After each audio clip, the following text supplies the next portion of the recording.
استبدادية في الداخل، والاستبداد في الداخل هو المقدمة الطبيعية للهزائم من الخارج. نعم. التحرير من الاستعمار لا يمكن أن يتحقق إذا كانت إرادة الشعوب مسلوبة ومصادرة، بل أنها تعيش في ظل استعمار غير معلن، وأن كان لا يخفى هذا على أحد.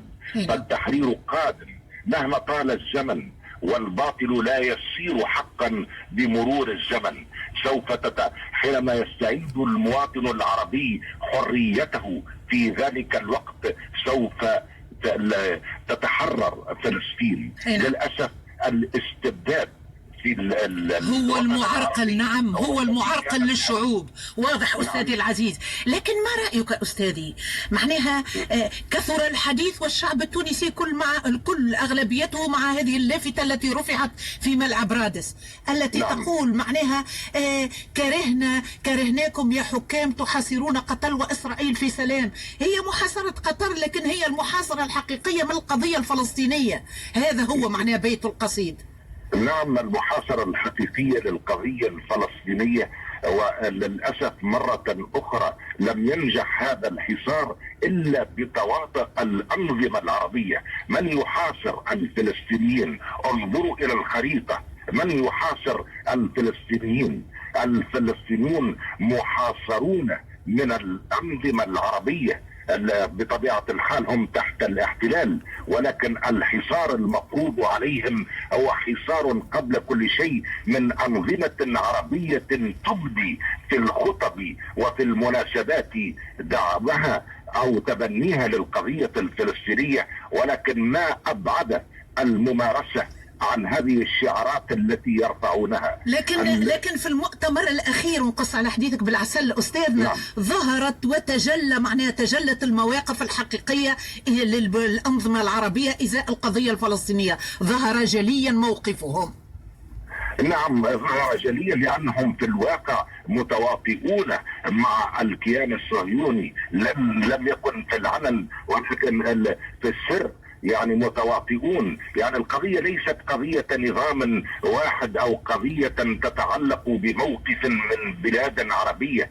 القضية هي قضية أنظمة عربية ونظام عربي. يمكن لا يسمح الوقت بالحديث عن تاريخ الخيانات العربية منذ مطلع القرن العشرين إلى حد اليوم الناس هذا. يعني لو كانت إرادة المواطن العربي إرادة حرة لما كان الوضع على ما نعيشه على إيقاعه الواقع يعني الحالي. أستاذي تحرير الأمة سوف يكون تحرير الأمة هو الطريق الوحيد. ودائما أستاذي، وفي الأيام الأخيرة المخططات على قدم وساق على صعيد عالمي وما بين هذه البلدان معناها التي تتآمر على القضية الفلسطينية. مثلا نشوفوا الاجتماعات الأخيرة لحماس مع محمد دحلان القيادي في فتح معناها، ونعرف محمد دحلان في القاهرة. أخيرا صرح أحد قيادي حماس أنها ليس لديها أي مشكلة في الجلوس مع أي قيادي فلسطيني على قاعدة مصالح الشعب، لافتا إلى خطوات قريبة لحل أزمة الكهرباء المتفاقمة في غزة والتخفيف من الحصار المفروض على القطاع، متوقعا أن يكون معبر رفح الحدودي مع مصر جاهزا للعمل قبيل عيد الأضحى القادم.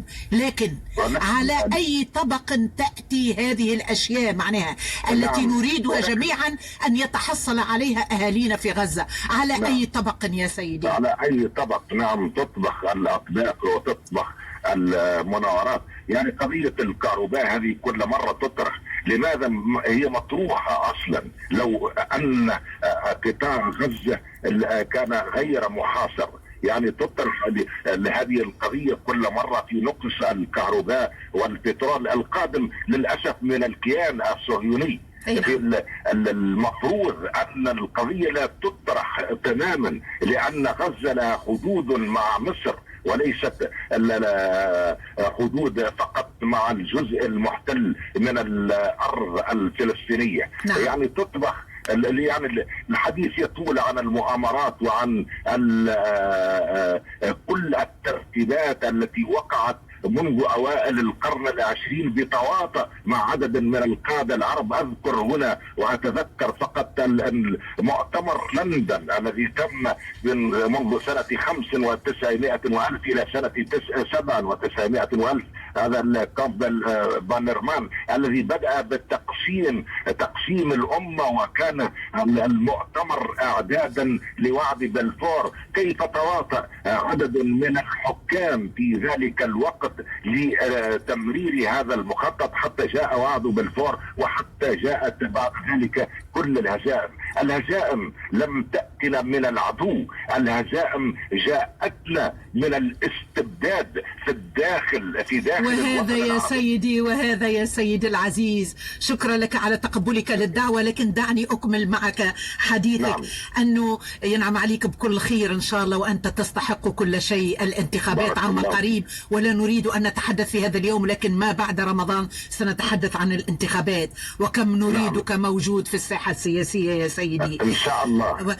قال محمود درويش، قال: يا أبي إخوتي لا يحبونني، لا يريدونني، بينهم يا أبي يعتدون علي ويرموني بالحصى والكلام.